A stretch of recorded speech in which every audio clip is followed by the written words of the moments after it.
territórios aqui na Bahia e vou citar e perguntar se tem alguém aqui no extremo sul, por exemplo.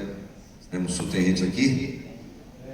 Os companheiros e companheiras sabem bem o que significa isso e a disputa ali por terras, inclusive terras de povos originários que tiveram suas terras invadidas e agora, inclusive, uma disputa e confusão com o próprio governo do Estado no sentido da gente resolver isso sem termos os conflitos que lá há. Mas além dessa disputa pelo petróleo, eu acabei não abordando isso, nós temos também a disputa por quem vai controlar a transição energética mundial. Falo de transição agroecológica, mas é a mesma coisa, a gente da energia usa como transição energética, mas a gente fala da transição energética justa, soberana e inclusiva. Porque a transição energética está acontecendo no mundo inteiro. Aqui no Brasil, por exemplo, quem está ali na região de Caetité, Guanambi, deve ver os grandes parques de energia eólica, né?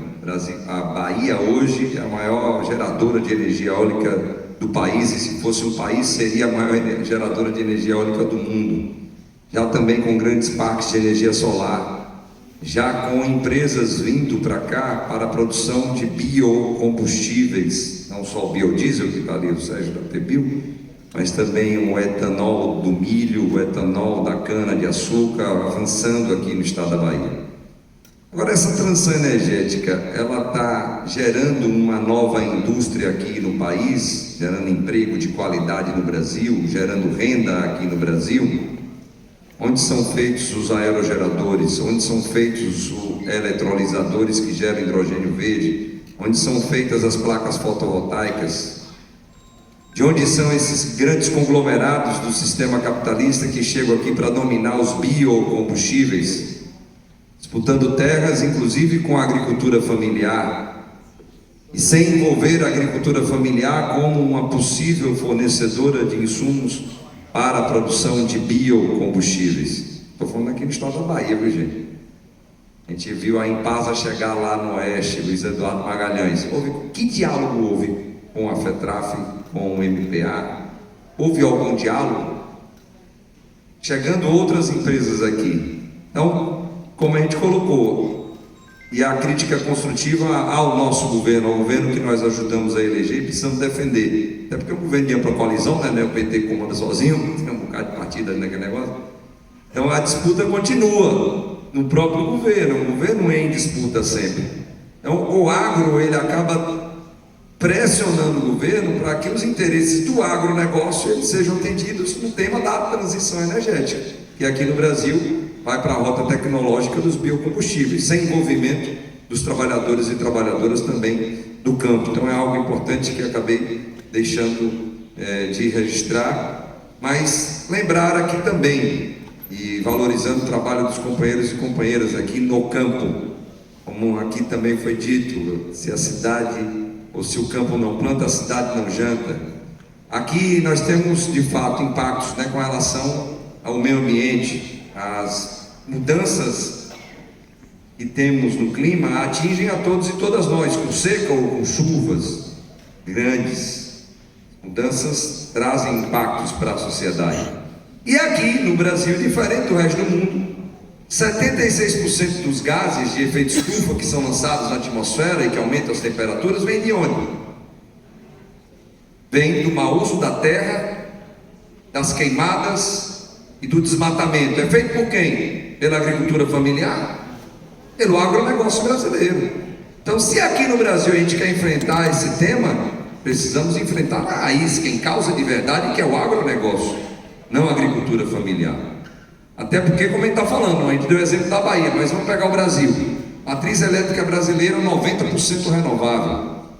Matriz energética brasileira 50% renovável. Aí a gente vai aceitar aqui e países do norte global venham cagar a regra na nossa cabeça, dizendo o que é que a gente deve fazer ou não deve fazer com relação à transição energética? Não. A gente precisa, a partir da autonomia dos movimentos sociais, populares, do movimento sindical, influenciar o governo com políticas públicas, e como aqui disse o companheiro, e sejam a partir da escuta que vem fazendo o MDA, mas outros ministérios não vêm fazendo. E aqui a crítica construtiva ao MME, a crítica construtiva ao Ministério da Fazenda, a crítica construtiva à própria Casa Civil, onde essa escuta não é feita dessa forma. E aí o tema da transição agroecológica, da transição energética, infelizmente vai ficando bem distante daquilo que nós gostaríamos de propor para um projeto de soberania alimentar e energética a partir do controle do poder popular. E concluo dizendo, Eliana, que esse tema tem tudo a ver, porque a soberania alimentar também, para ser garantida, ela precisa de alguns insumos importantes, né? Aqui falando dos fertilizantes, por exemplo, fertilizantes nitrogenados, que a Petrobras produzia em maior quantidade. No governo passado a gente sofreu um baque, porque fecharam 3 fábricas da Petrobras aqui, então ficamos importando 90% de todos os fertilizantes que a gente precisava aqui no Brasil, a preços altíssimos. Com a guerra da Ucrânia os preços subiram mais e quase falta fertilizante. O Brasil sofreu a possibilidade de termos insegurança alimentar, no sentido de não ter um alimento para alimentar o povo. Então, ter a soberania nacional defendida atinge todos os aspectos dessa soberania, né? Soberania energética, alimentar, territorial, digital. Então é um tema que está em voga. O presidente Lula está chamando a atenção para ele, e ele também aqui está nos debates, né?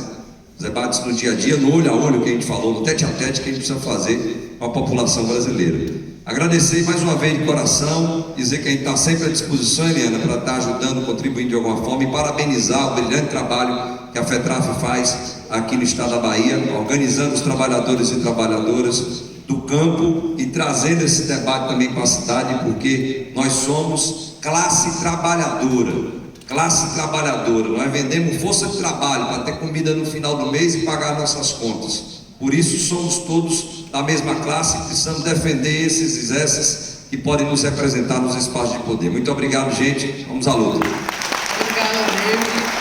Vou passar para a Vivian. A gente toma aqui a praça aberta. Gente, só vou agradecer mesmo, né? Vou passar aqui já para o José Henrique, que de fato é o chefe dos bancos, sabe, Urbano? Então, geralmente é muito ruim, mas quando ele entra em campo, resolve. Como ele só está aqui hoje, aí é importante deixar esse espaço para que ele possa ter um diálogo mais profundo com vocês, porque não é fácil tirar ele assim de Brasília, não, tá? Então, vou até quebrar o protocolo, podendo passar? Obrigada, gente. Eu acho que para a gente ganhar tempo, eu acho que eu posso dialogar com a pergunta. Primeiro, agradecer o Urbano pela fala, pela colocação, que é muito importante para nós. Mas eu acho que a gente pode dialogar, viu, Urbano, sobre esse ponto que você trouxe na próxima mesa. Se puder ser assim, eu faço questão de fazer esse diálogo com o Urbano e com os demais na próxima mesa, até para ajudar aqui a minha coordenadora da mesa. Pode ser assim? Mas muito bom, agradeço a tua colocação e a gente precisa muito dialogar sobre isso. A Bahia está saindo na frente de novo, mais uma vez. A Bahia é um exemplo de estado, né? Num exemplo de região, porque graças ao Nordeste nós temos o que temos hoje, porque se não fosse o Nordeste a coisa não teria acontecido como aconteceu em 2023. E a Bahia sai na frente também na construção que a gente está fazendo do Plano Safra Territorial. E inclusive o Humberto, citado aqui pelo Urbano, está trabalhando fortemente na construção desse Plano Safra Territorial para justamente dialogar com a solução para essa questão dos créditos no âmbito do Pronaf, para além do Pronaf B, para além do agroamigo e, consequentemente, para além daqueles agricultores familiares que têm renda de enquadramento do Pronaf B. Então a gente vai dialogar muito sobre isso já já, e eu peço para segurar só um pouquinho para ajudar aqui a minha coordenadora da mesa, se vocês não se importarem. Muito obrigada, David, amiga, José Henrique. Gratidão. É muito importante esse momento que a gente faz. A gente sabe que o horário acaba nos atropelando e a gente não tendo tanto